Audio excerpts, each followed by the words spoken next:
About that time, while the number of disciples in Jerusalem continued to increase, a complaint arose. Greek-speaking disciples accused the Aramaic-speaking disciples because their widows were being overlooked in the daily food service. The 12 called a meeting of all these disciples and said, "It isn't right for us to set aside proclamation of the word in order to serve tables.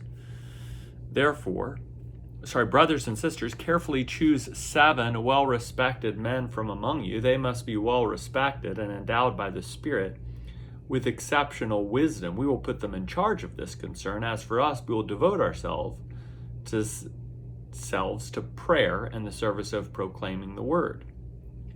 This proposal pleased the entire community. They selected Stephen, a man endowed by the Spirit with exceptional faith, Philip, Prochorus, Nicanor, Timon, Parmenas, and Nicholas from Antioch, a convert to Judaism. They presented these 7 to the apostles, who prayed and laid their hands on them. God's word continued to grow. The number of disciples in Jerusalem increased significantly. Even a large group of priests embraced the faith. Stephen, who stood out among the believers for the way God's grace was at work in his life and for his exceptional endowment with divine power, was doing great wonders and signs among the people. Opposition arose from some who belonged to the so-called synagogue of former slaves.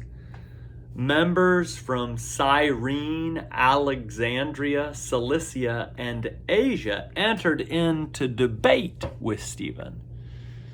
However, they couldn't resist the wisdom the Spirit gave him as he spoke. Then they secretly enticed some people to claim, "We heard him insult Moses and God." They stirred up the people, the elders, and the legal experts. They caught Stephen, dragged him away, and brought him before the Jerusalem council.